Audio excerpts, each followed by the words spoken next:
El libro de Deuteronomio. Te damos la bienvenida a tu programa Palabras de Vida Eterna. En estos momentos compartimos el libro de Deuteronomio, de Barim.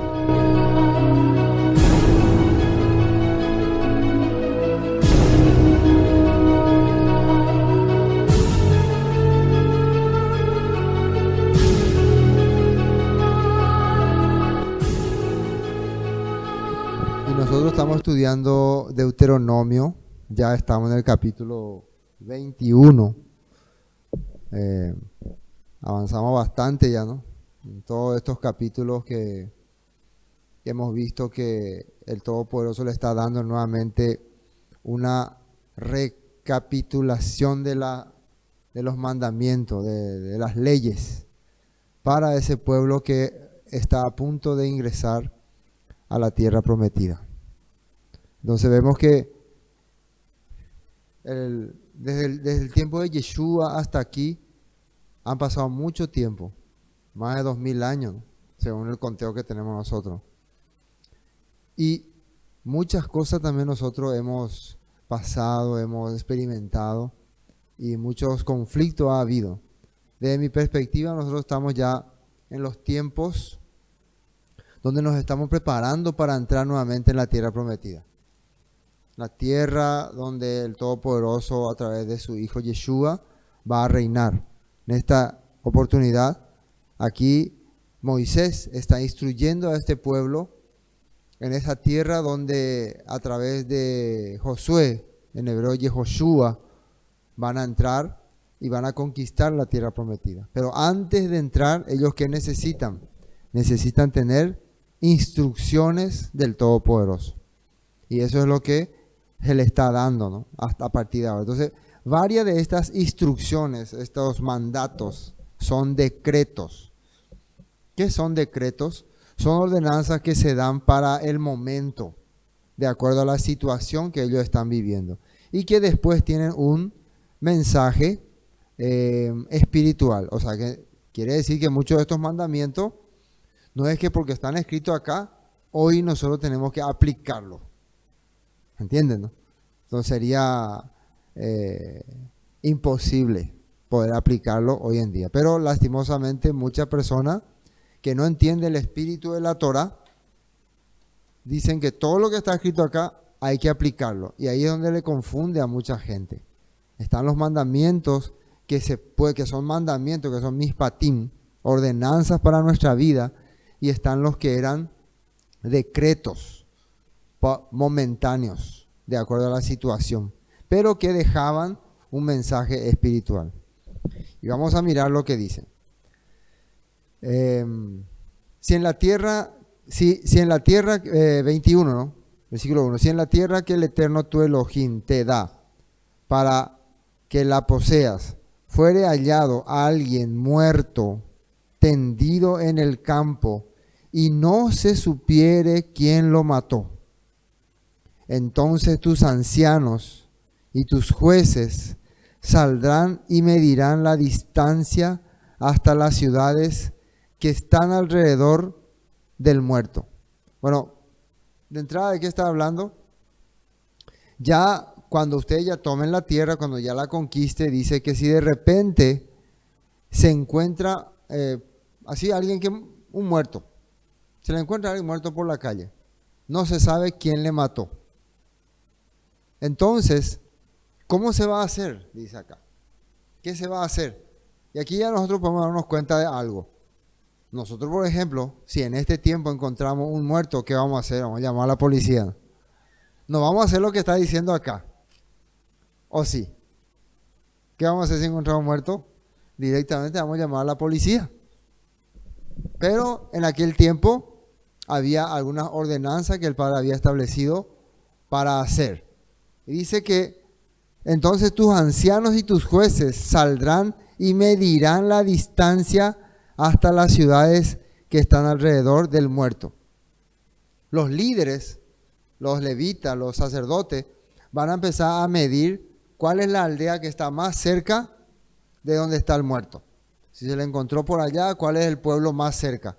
Entonces, para poder tener una idea de más o menos, primero de dónde era esa persona y si alguien le mató, probablemente haya sido de alguien de esa aldea, de ese pueblo. Eso van a hacer para empezar su investigación.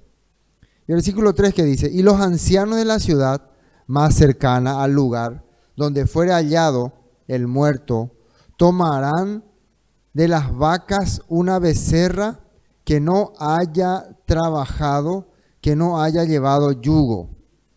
Y los ancianos de aquella ciudad traerán la becerra a un valle escabroso, que nunca haya sido arado ni sembrado, y quebrarán la cerviz de la becerra allí en el valle. O sea, van a hacer un sacrificio de expiación. Van a traer una becerra, y valle escabroso significa un lugar donde no hay plantación, un lugar donde no crece nada. En ese lugar que esté más cercano de la ciudad donde hicieron la medida, ¿no? Donde estaba el muerto, la ciudad que esté más cercano. Allí van a ellos ir a hacer un sacrificio. Ahora, ¿para qué el sacrificio? ¿Con qué objetivo? ¿Cuál es la razón? Vamos a ver. Entonces vendrán versículo 5, los sacerdotes, hijos de Leví, porque ellos escogió el Eterno tu Elohim para que le sirvan y para bendecir en el nombre del Eterno. Y por la palabra de ellos se decidirá toda disputa y toda ofensa. Y todos los ancianos de la ciudad más cercana al lugar donde fuere hallado el muerto, lavarán sus manos sobre la becerra cuya cerviz fue quebrada en el valle.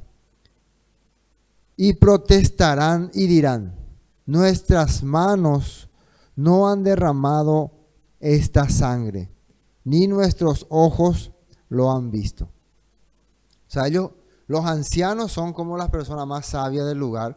Van a venir los levitas, que serían los líderes, y le van a empezar a interrogar, preguntar qué pasó, quién conocía a esta persona, alguna vez le vieron, cuándo fue la última vez que le vieron. Todas esas preguntas que se hace cuando se hace una investigación. Después de que se haga todas estas cosas, los ancianos se van a lavar las manos sobre ese sacrificio de expiación y van a confesar ellos: nosotros no tenemos nada que ver con la sangre de esta persona, o no hemos visto, nosotros no somos responsables. Entonces, de esa manera van a quitar toda maldición que pueda caer sobre su pueblo. La pregunta que yo hago, otra vez, si esto ocurriera hoy, ¿nosotros haríamos así? No. Nosotros, si esto ocurriera hoy, tendríamos que llamar a la policía, y la policía ahí y otro.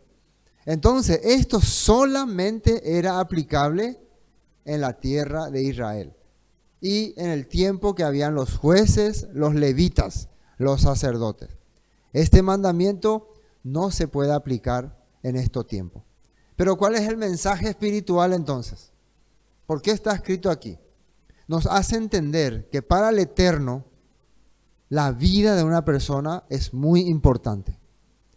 Para el Todopoderoso, nuestra vida no es como un perro o un gato o alguien, un animal. Es muy valiosa, representa un objetivo y un propósito. Entonces, que alguien le haya quitado la vida a alguien es algo que se tiene que tener en cuenta, algo que la comunidad tiene que tener en cuenta. En la antigüedad, o hace unos años atrás, cuando había un homicidio, un asesinato, todo el mundo se conmovía. Todo el mundo, hubo un asesinato, un homicidio, era algo trágico. Pero hoy en día, y más todavía con el tema de la mafia, del narcotráfico, y después con las enfermedades que han venido, la vida de las personas ya no vale más nada. O sea, este sistema, este mundo le hace entender, nos quiere hacer entender que la vida del ser humano no vale nada. Que se mueran hoy 10, murieron 15, murieron 20, no importa. Pero para el Todopoderoso no es así. Él está pendiente de nuestra vida. Entonces, ese es el mensaje espiritual que nos está dejando. Versículo 8 dice, nuevamente ellos siguen confesándonos: perdona a tu pueblo Israel, al cual redimiste, oh Eterno, y no culpes de sangre inocente a tu pueblo Israel, y la sangre le será perdonada. Entonces, una vez que ellos hagan esta expiación con esta becerra y esta confesión ante el Todopoderoso, que nosotros y nuestro pueblo, nosotros no tenemos nada que ver con la sangre de esta persona. Porque la sangre que es derramada en la tierra injustamente, sí o sí desde arriba va a venir juicio. Muchas veces muchos reyes, muchos hombres dictadores cometieron muchos crímenes. Y muchas veces sus crímenes quedaron impunes ante una sociedad corrupta. Pero para el Eterno no eran impunes. Por eso nosotros hemos visto cómo muchos líderes, muchos políticos, a la larga, al final, han caído. Sus gobiernos han caído. Tarde o temprano, el Todopoderoso hace justicia. Igual cuando una persona comete algún crimen y lo quiere cubrir y piensa que nadie le vio, nadie sabe, pero el Todopoderoso sabe. Y esa sangre que se derramó inocentemente, tarde o temprano, va a ser, ¿cómo se puede decir? Vengada. Se puede decir, va a ser vengada. ¿Se entiende este punto, no? Lo que la Biblia nos quiere decir. Y tú quitarás la culpa de la sangre inocente de en medio de ti, cuando hicieres lo que es recto ante los ojos del Eterno. Entonces, cuando vos reconoces y entendés con todo tu pueblo que nosotros no somos responsables de la muerte de esta persona, entonces el Todopoderoso va a redimir la vida de esa comunidad. Pero el juicio va a caer para esa persona que haya cometido el crimen. Por eso hay un texto aquí, Génesis 4:10. Fíjense lo que dice. Esto es cuando Caín se enojó con su hermano y le llevó solo al campo. ¿Se acuerdan, no? Vamos al campo, ¿no? ¿Y qué hizo ahí? Golpeó a su hermano y le mató. Y después, ¿qué hizo? Escapó. Y dejó ahí a su hermano muerto. Y nadie le vio. Entonces él se fue como inocente. No, yo no cometí ningún crimen. Yo no hice nada. Yo soy inocente porque nadie le vio. No estaba nadie cuando él hizo ese crimen. Pero ¿qué dice la Escritura? 4:10. Pero el Señor le dijo, ¿qué has hecho? Escucha, la sangre de tu hermano clama a mí desde la tierra. Versículo 11. Ahora eres maldito y serás expulsado de la tierra, que se ha tragado la sangre de tu hermano. La tierra ya no te dará buenas cosechas, por mucho que la trabajes de ahora en adelante. Entonces, ¿qué le está haciendo entender este texto? O sea, el Todopoderoso a Caín. Aunque para la gente vos sos inocente, yo desde arriba veo tu culpa. Y la manera de que se va a demostrar tu culpa es que esa tierra que tragó, que recibió la sangre de tu hermano por tu crimen, no te va a volver a dar fruto. Aunque labres, no vas a recibir fruto. Vas a ser un errante y extranjero. Entonces la Biblia habla, ¿no?, de que el Todopoderoso hace justicia por los crímenes impunes que se hacen. Bueno, ese es el primer mandato que estaba hablando. Y recuerden, entonces, este mandamiento se aplicaba en los tiempos de Moisés. Otras leyes. Versículo 10. Cuando salieres a la guerra contra tus enemigos y el Eterno tu Elohim los entregare en tu mano y tomares de ellos cautivos. Versículo 10. Y vieres entre los cautivos alguna mujer hermosa y la codiciares y la tomares para ti por mujer. O sea, una vez más, este mandamiento es un mandamiento, no es un mandamiento que dice que tenés que hacer, sino por si ocurre algo, te da ¿cómo se puede decir? Las condiciones o las cosas que podés hacer si ocurre tal cosa. O sea, no es seguro que ocurra tal cosa, pero por si llegara a ocurrir, te dice que tenés que actuar de esta manera, tenés que hacer de esta manera. O sea que no es un mandamiento que te está diciendo tenés que hacer, sino es algo que te está diciendo nomás por si pasa tal cosa, cómo reaccionar. Y acá está hablando que si vas a la guerra contra los enemigos y triunfas en esa guerra y traes cautivo, y entre los cautivos hay una mujer, dice. Una mujer y la codiciaron. Vamos a ver cómo dice en esta versión, en la nota dice. Y supongamos que entre los cautivos ves a una mujer hermosa a la cual te sientes atraído y deseas casarte con ella. O sea, no es que un soldado se fue y agarró a una muchacha y le vio a una muchacha hermosa y la llevó para abusar de ella. No es esa cosa lo que está diciendo acá, como normalmente hacían en las guerras en aquel tiempo. Normalmente en las guerras, cuando un ejército invadía a otra nación, mataba a las personas y a las mujeres las llevaba y abusaba y violaban de ellas. Hacían desastre. Hasta hoy los árabes siguen haciendo esas cosas, ¿no? Los talibanes, los pueblos ISIS y todos esos terroristas siguen actuando así. En la antigüedad era común estas prácticas, pero fíjense que el Todopoderoso le está dando diferente accionar a su pueblo. ¿Vos qué vas a hacer si te atrae una mujer? Versículo 12 dice, la meterás en tu casa y ella rapará su cabeza y cortarás sus uñas. Tu casa en la Biblia significa tu familia. Quiere decir que vos le vas a traer a esa persona a tu familia. No es que le vas a llevar a una habitación cerrada. Por eso, si dice llevarás a un cuarto o llevarás a un lugar cerrado, es diferente. Vas a traerle y le vas a presentar a tu familia. Familia, esta muchacha fue cautiva de la guerra, pero a mí me atrajo, me gustó y le traje porque quiero que sea mi esposa. Así vas a traer y le vas a presentar. ¿Qué le parece? Entonces, cuando la familia acepte, ¿qué va a hacer con la muchacha? Dice que le rapará su cabeza, le va a peluquear, le va a cortar todo su cabello y le va a cortar sus uñas.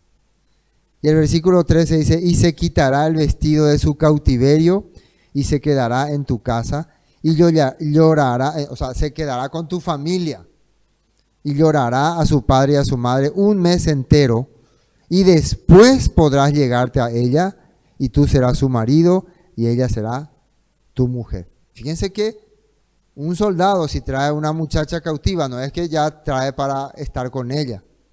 Primero le presenta a la familia, después le corta el cabello. Ahora, ¿por qué le corta el cabello? ¿Cuál es la razón? Bueno, en la antigüedad, los pueblos tradicionales, una de las maneras de, ¿cómo se dice?, sensual o de ser atractivo era el cabello. El cabello ellos usaban, por eso ponían muchas, ¿cómo se puede decir? Muchas joyas, muchas cosas, ¿no? El cabello era algo muy atractivo. Entonces, lo que el Todopoderoso le está haciendo entender a su pueblo, yo no quiero que vos te agarres una mujer simplemente por su atractivo nada más. Aunque fue lo primero que vio, ¿no? Pero primero eso tiene que quitarle todo. Todas las cosas, las decoraciones tal vez que tenía, tiene que darle todo. Entonces va a quedar como rapada, pelada. Ya va a quedar, entonces quiere decir, va a quedar sin atractivo. ¿Qué les parece? Pero él decidió que sea su esposa. Y después le cortará también las uñas, ¿no? Y el vestido de cautiverio sería la ropa que traía de su nación, de su pueblo. Y durante un mes va a estar, acá dice, llorará a su padre y a su madre un mes entero. Eso quiere decir que la familia del soldado le va a tener que consolar y enseñar y ver si es una muchacha que es digna de ser parte de la familia. Miren todo el proceso que hay que hacer para que una cautiva sea miembro de esta familia. No es así nomás. Esas son las reglas que está dando. Con esto, ¿por qué el Todopoderoso hacía estas reglas? Para que ningún israelita abuse de su poder y cuando conquisten un pueblo, traigan así por la fuerza a las mujeres. Ni siquiera eso el Todopoderoso permitía. Dice, y se quitará el vestido de su cautiverio y se quedará en su casa y llorará a su padre y a su madre un mes entero. Después podrás llegarte a ella y tú serás su marido y ella será tu mujer. Entonces, una vez más, este mandamiento, ¿cómo se va a aplicar hoy? ¿Cómo lo aplicaríamos hoy? Hoy no se aplica. En este caso, tal vez los de ISIS la apliquen, porque ellos lo que van y secuestran personas. Se van y atacan pueblos y hacen escándalo. Tal vez en la antigüedad, creo que en la época de la Triple Alianza, cuando los brasileños vinieron aquí, hicieron así, atacaron, invadieron, llevaron mujeres, niñas. Pero en este tiempo ya no. Y sería muy bueno si por ahí un día ocurre una guerra, que las personas, aunque ahora ya estamos más supuestamente civilizados, si hay prisioneros, los prisioneros tienen que ser tratados con toda, ¿cómo se dice?, humanidad, dignidad. Por eso, esto era un decreto para aquel tiempo, para aquella época. ¿Se entiende, no? 14. Esta es la parte un poco rara, ¿no? Y si no te agradare, la dejarás en libertad. No la venderás por dinero, ni la tratarás como esclava, por cuanto la humillaste. Miren lo que dice acá en la Nueva Traducción Viviente. Sin embargo, si una vez ya unidos resulta que ella no te agrada, tendrás que dejarla en libertad. No podrás venderla ni tratarla como a una esclava porque la has humillado. O sea, en síntesis lo que está diciendo es que vos trajiste una mujer como cautiva, te gustó a primera vista, le tuviste ahí durante un mes, después de un mes hiciste que sea tu esposa, te uniste con ella, pero no te gustó. Imagínense cómo dice la Biblia. Entonces, ¿qué vas a hacer? ¿Qué vas a hacer con ella? ¿La vas a vender como esclava?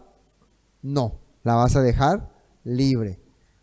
Uno cuando ve estos mandatos parece, pero medio raro, ¿cómo así? No, tiene que tomar un compromiso esa persona.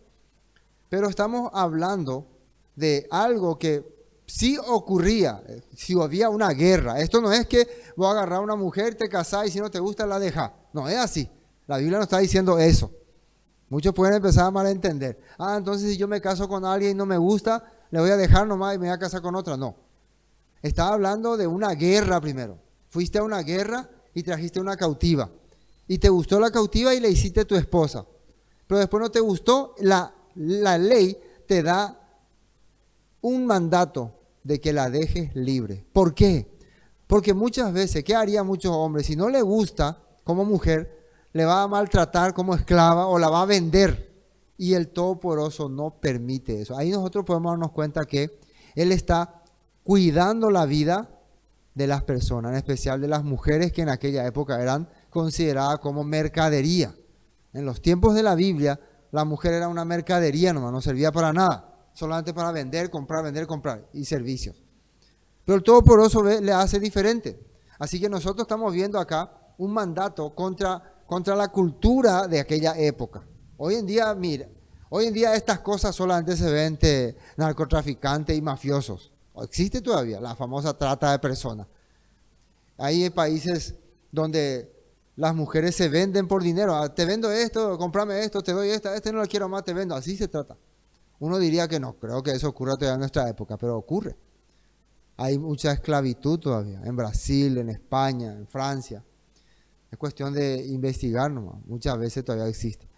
Pero la Biblia está hablando entonces de que estas cosas, si en aquella época ya la Torá nos hacía entender que hay que valorar la vida de las mujeres, por más que fue víctima de una guerra, perdió su marido o tal vez sus padres, ¿cuánto más hoy? ¿Cuánto más en este tiempo? Eso es el tiempo donde muchos líderes, muchos mafiosos no valoran la vida de las mujeres. Bueno, entonces no la vas a vender como esclava, sino la vas a dejar libre. Finalmente, versículo 15, sale otro mandamiento, ¿no? Si un hombre tuviere 2 mujeres. Ya, primero, ¿puede tener un hombre 2 mujeres? Pero acá sí, aquí sale así. Porque en aquella época, otra vez vamos a aquella época, existía un tipo de mandamiento, pero un mandamiento de la época. Si vos te casabas con una mujer y esa mujer no te podía dar hijo, entonces vos tenías la oportunidad de solicitar a los jueces otra mujer, otra esposa, una segunda esposa. Porque era importante que un hombre tenga hijos. Esa es la razón. Pero en este caso, estamos viendo que las dos tienen hijos, ¿no?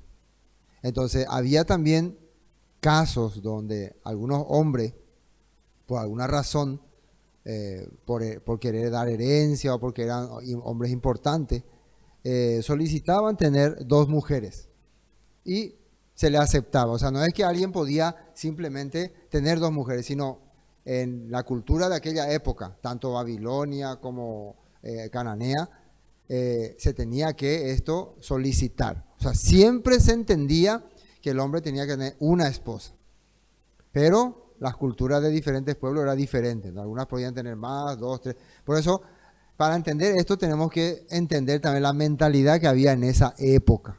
Hoy en día eso no es más aplicable. A pesar de que Yeshua mismo habló sobre estos temas. En la Torá estaba escrito al principio: dejará el hombre a sus padres y se unirá a su mujer y los dos serán una sola carne. Los dos, dice. O sea, Yeshua explica que el plan original del Padre era el esposo, la esposa. Y luego los hombres la fueron añadiendo, ¿no? De acuerdo a sus situaciones. Y muchas veces eran decretos. Generalmente los que tenían más de una mujer eran los hombres importantes, también los reyes. Los reyes, porque ellos tenían que tener varios hijos, porque ellos tenían que tener herederos. Entonces, generalmente el que quería tener herederos tenía más de una esposa. Bueno, una de las razones, ya les dije, era porque tal vez la primera esposa no le podía dar hijos, entonces buscaba segunda esposa. Pero bueno, vamos a ver lo que dice acá.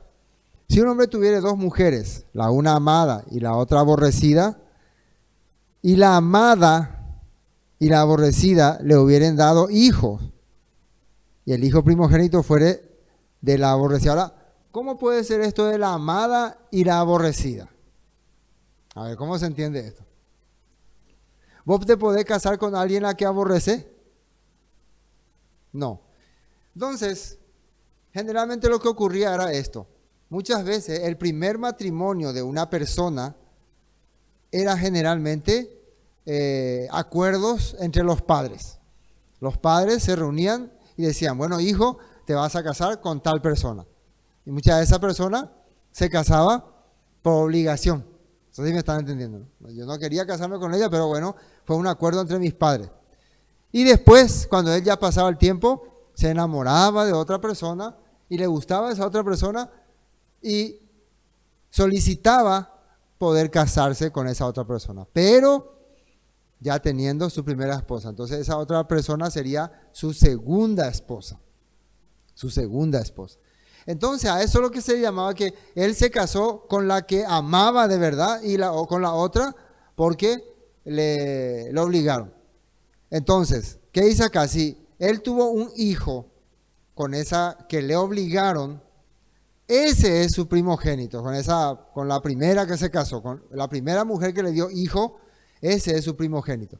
No es que él va a esperar que nazca hijo de la amada para que ese sea su heredero, sino el hijo su primer hijo que le nace, ese será su heredero.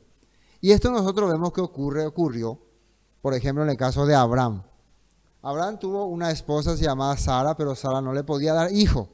Entonces Abraham, por pedido de Sara, tomó otra mujer que se llamó Agar y tuvo un hijo que se llamó Ismael. Entonces Ismael es oficialmente el primogénito. Eso es lo que hasta ahora reclaman los árabes. Hasta ahora ellos reclaman: nosotros somos legítimos herederos de Abraham porque somos primer hijo. Por más que Abraham no le haya amado a Agar sea la aborrecida, la propia Torá nos respalda. Así ellos dicen. La propia Torá nos respalda. Pero hay que entender que, como dice el apóstol Pablo, Isaac es un hijo de la promesa, es una promesa. El caso fue que Abraham salió de esa promesa, haciendo un acto humano. Pero el Todopoderoso cumple sus promesas. Y él dijo que le iba a dar un hijo a Abraham a través de Sara, y cumplió esa promesa. Y que ese hijo iba a ser una simiente por la cual serían benditas todas las naciones. Estaba hablando de Yeshua, pero de ese hijo que vendría. Y eso es la promesa. Pero las leyes de esa época decían otra cosa, y también la Torá habla de otra cosa. Entonces, por eso es que el Todopoderoso también tenía que bendecir a Ismael. Por eso cuando Sara quiere que le echen a Ismael, Abraham se siente mal. El Todopoderoso le dice a Abraham: no te preocupes, porque Ismael va a ser una gran nación, y yo le voy a bendecir, y le voy a dar todas las cosas, toda la herencia. Y realmente los ismaelitas fueron un pueblo grande, fuerte, poderoso, hasta hoy. Hasta hoy no. Entonces ellos tienen esa bendición del Todopoderoso por la primogenitura que tenían. Pero los descendientes de Isaac que tienen la promesa. Eso también es algo que el Todopoderoso no olvida. Por eso después vemos igual en Jacob y Esaú. Jacob y Esaú también. ¿Quién nació primero? Primero salió Esaú, después Jacob. Entonces Esaú tenía que ser el heredero de todo. Y oficialmente él fue el heredero de todo, porque al final él se quedó con todas las cosas de Isaac. Porque Jacob tuvo que huir y tuvo que estar mucho tiempo en cautividad, o sea, huyendo. Entonces todas las riquezas de Isaac se quedaron para Esaú. Pero la promesa de bendición y de ser bendición para las naciones estaba en Jacob. Estaba en Jacob. Y ahí la Biblia también nos muestra lo que significa la promesa. Bueno, dice así: en el día que hiciere heredar a sus hijos lo que tuviere, no podrá dar el derecho de primogenitura al hijo de la amada, con preferencia al hijo de la aborrecida, que es el primogénito. Un caso similar ocurrió también con, ¿cómo se llama? Jacob. Jacob tuvo, ¿cuántas esposas tuvo Jacob? Él sí que tuvo 4, ¿no? Pero tuvo 2 principales. Una era la amada y otra la aborrecida. Él aborrecía, dice, o sea, menospreciaba a Lea, porque obligatoriamente le hicieron casar con Lea, y él amaba a Raquel. Pero ¿quién dice que le daba muchos hijos? Lea. Lea de entrada le dio 4 hijos: Rubén, Simeón, Leví y Judá. Y Raquel no le daba ningún hijo. Después Raquel le dio a través de su criada, ¿no? Le dio 2 hijos más. Finalmente Raquel también tiene hijo, y tiene un hijo que se llama José. ¿Y Jacob le amaba mucho a José o no? Mucho le amaba. Por eso Jacob quería dejar toda la herencia a José. Para Jacob, el hijo de su amada Raquel era su único primogénito. Y por eso le preparó un manto de colores. Pero los hermanos estaban molestos. Nosotros podemos pensar: Jacob ve en José honestidad, prosperidad, todas las cosas. Pero en realidad el primogénito, ¿quién era? Era Rubén. Pero la Biblia nos enseña que Rubén pecó contra su padre, por lo tanto perdió sus derechos. Simeón y Leví también pecaron porque mataron gente inocente. Por tanto, también perdieron sus derechos. Entonces, ¿quién se queda como primogénito de Jacob? Judá, el 4º hijo. Judá. Pero Jacob, ¿a quién quería dejarle la herencia? A José. ¿Y qué pasó con José? Le vendieron como esclavo, se fue y estuvo en Egipto mucho tiempo. Se perdió. Entonces sí o sí queda Judá. ¿Pero qué hace Judá? Se aparta también de sus hermanos. Y se va y tiene otra vida. Entonces vemos que las 2 personas que tienen que ser las herederas, uno de parte de Jacob y otro de parte del Eterno, de lo que dice la Torá, tienen conflictos en sus vidas. tienen problemas en sus vidas. Pero a la larga el Todopoderoso otra vez les une. A José como un libertador de su pueblo, como un salvador en medio del hambre. Y a Judá como un líder espiritual, como el que guía a su pueblo a lo espiritual. Y eso vamos a ver nosotros también en los tiempos postreros. Entonces, sí o sí, en una familia, ¿no? Tanto el primogénito como el otro hijo son bendecidos por el Padre. No es que el primogénito es todo es especial y el otro no. Pero la Biblia está mostrándonos más que cuando el Padre quiera elegir a uno, el Todopoderoso ya sabe cómo tiene que ser administrado estas cosas. Bueno, en 16, ¿no? En el día que hiciere heredar a sus hijos lo que tuviere, no podrá dar el derecho de primogenitura al hijo de la amada, con preferencia al hijo de la aborrecida, que es el primogénito. Mas el hijo de la aborrecida reconocerá como primogénito para darle el doble de lo que correspondiere a cada uno de los demás, porque él es el principio de su vigor y suyo es el derecho de la primogenitura. Vemos nosotros que Jacob hizo totalmente al revés. Jacob bendice a José y después bendice a sus dos hijos y le nombra a sus dos hijos como sus hijos y terminan Manasés y Efraín recibiendo doble porción en la tribu de Israel. Por eso acá ellos tienen dos partes. Pero al final, ¿quién permaneció? Judá. Al final permaneció Judá. El Todopoderoso tenía su plan con el primogénito de Jacob, el que tenía derecho, ¿no? Que era Judá. Por eso hasta hoy están los judíos. Y por eso Yeshua nació de los judíos, de un pueblo judío. Y el resto de los israelitas estamos siendo rescatados. Por eso Judá era el líder espiritual. José era líder salvador, ¿no? Que tenía que salvar a su pueblo del hambre. Bueno, eso para tener una idea nomás de lo que este mandamiento nos está diciendo. Bueno, vamos a terminar, ¿no?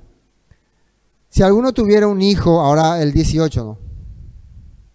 Contumaz, o sea, rebelde. Atiéndame este mandamiento.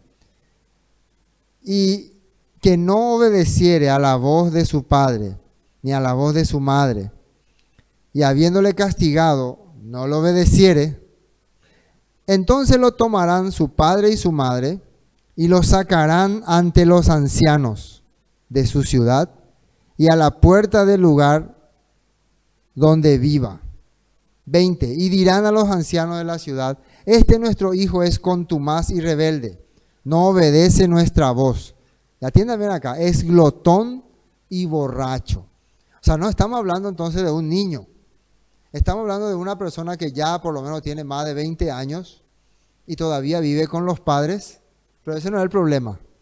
Que a pesar de que vive con los padres, se comporta de una manera rebelde. Muy rebelde. Y los padres le dicen las cosas y lógico, cuando ya es mayor, no quiere obedecer. No voy a hacer lo que me dicen, voy a vivir como se me da la gana.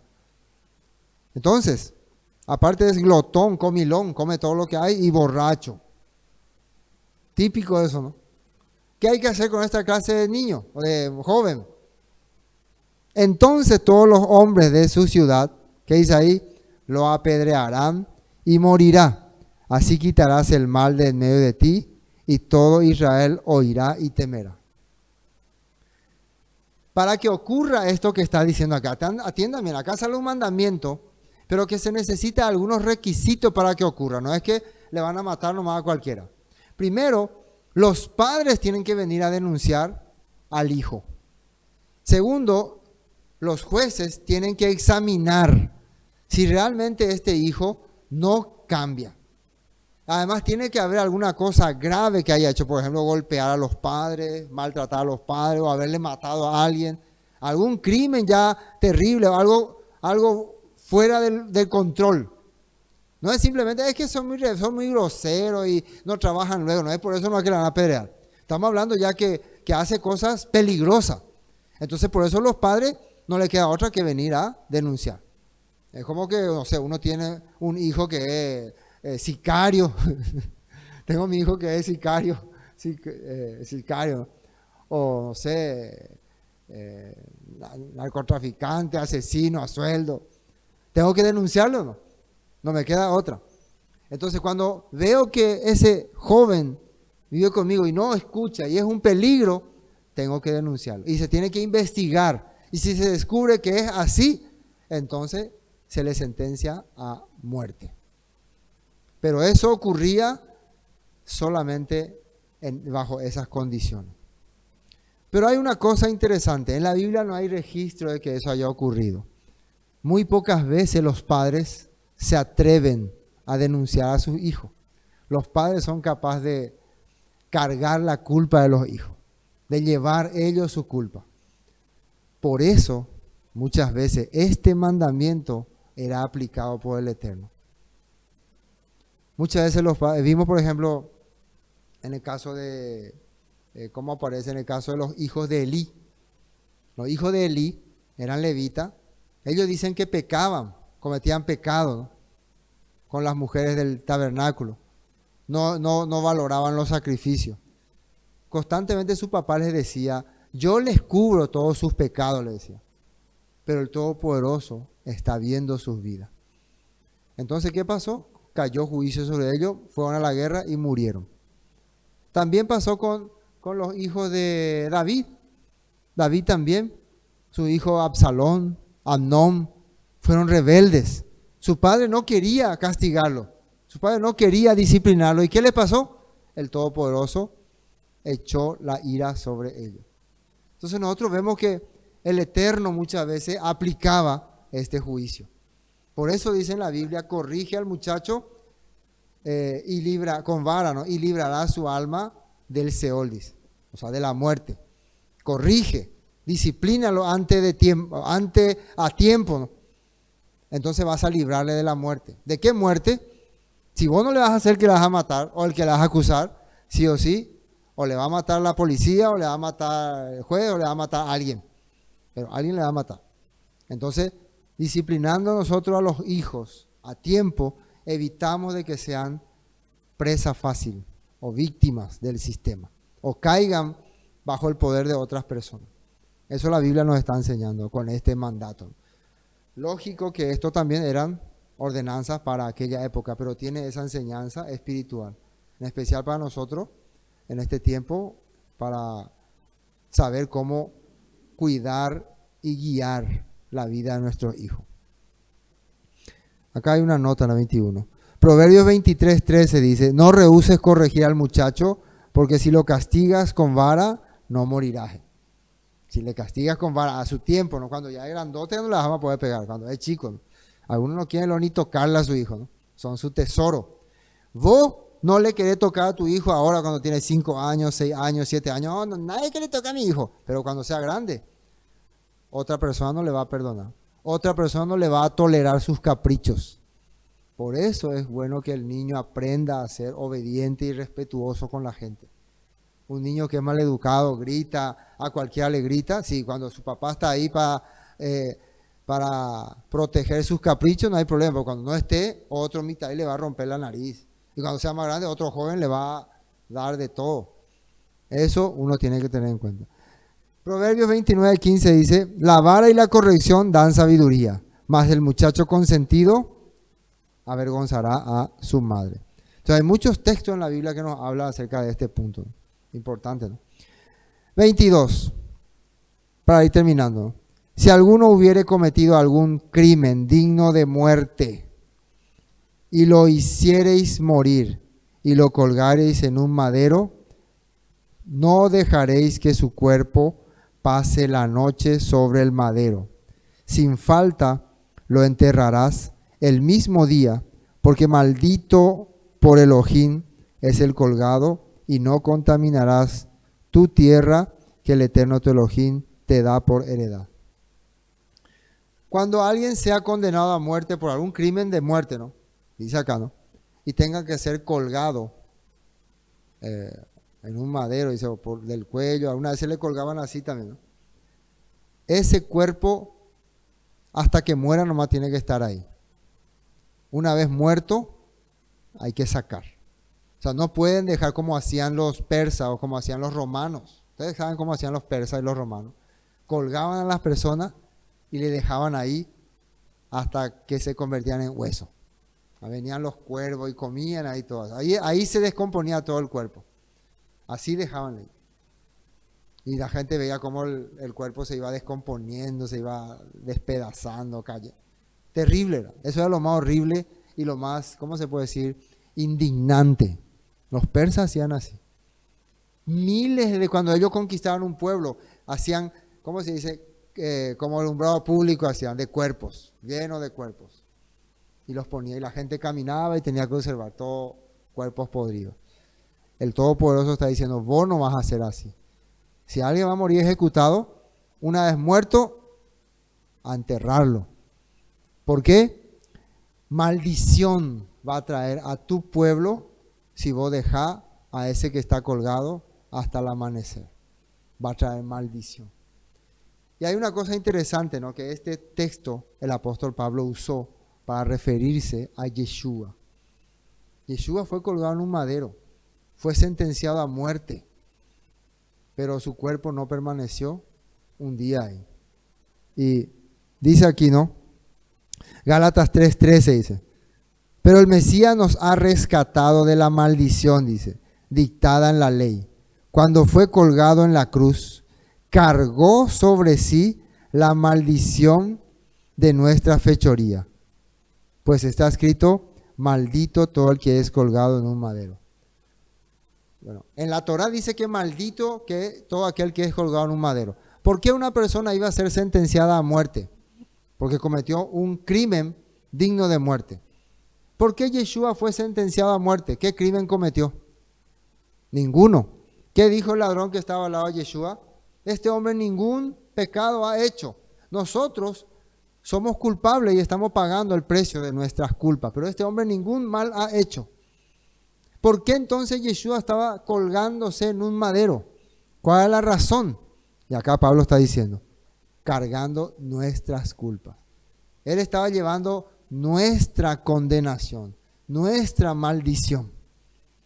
Dice, maldito todo aquel que es colgado en un madero. Entonces Yeshua en ese momento estaba siendo maldito. ¿Pero por qué? Por nosotros.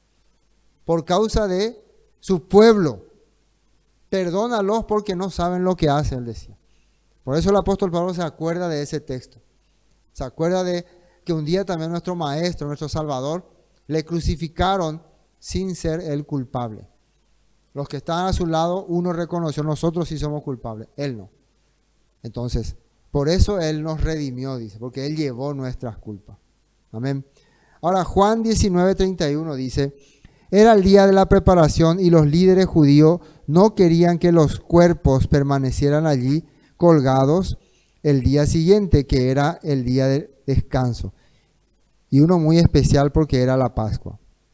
Entonces le pidieron a Pilato que mandara a quebrarle las piernas a los crucificados para apresurarles la muerte. Así podían bajar los cuerpos. Sabemos que eso hicieron, ¿no? Porque para los judíos era importante que alguien que estaba siendo colgado no esté hasta el día siguiente. Más que todo porque al día siguiente era la fiesta de Pesa, de Pascua. Entonces querían quebrar los huesos aquí para que mueran más rápido. Una vez que mueren ya se les puede bajar. A los judíos se les permitía, a algunos judíos se les permitía eso, por sus fiestas. Si no era la fiesta, no se les iba a permitir. Porque también los romanos no querían que los judíos se rebelen, ¿no? Entonces le daban algunos privilegios. Y por eso, entonces podemos ver que ellos seguían con esa ley que está escrito acá en Deuteronomio, de que un cuerpo, un sentenciado a muerte, no debe estar, debe estar colgado hasta que muera. Una vez que muera, hay que bajarlo y sepultarlo. Eso significa que el Todopoderoso valoraba hasta la dignidad de la persona que moría. Entonces, todas estas cosas nosotros vemos en la Torá, ¿no? Valora a la mujer, que aunque sea esclava, aunque sea la aborrecida, inclusive hay que valorar a ese que murió y no sabemos ni quién le mató. Hay que hacer noticia y hay que hacer clamor y pedir perdón por aquel que le mató y no sabemos quién es, para que la culpa no caiga sobre nosotros. Todas estas leyes eran para que el pueblo tenga un corazón más, ¿cómo se puede decir? Más unido hacia el Todopoderoso. Y lo que le iba a dar la diferencia. Y si hubieran ellos seguido estas reglas continuamente, el pueblo siempre hubiera sido próspero. Y si un pueblo sigue estas reglas hasta donde le pueda dar la capacidad, siempre va a ser un pueblo bendito. Amén. Hoy hasta aquí vamos a compartir. Shalom.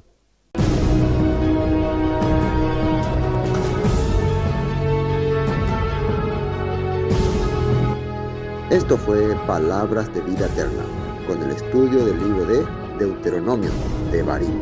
Bendiciones y hasta pronto.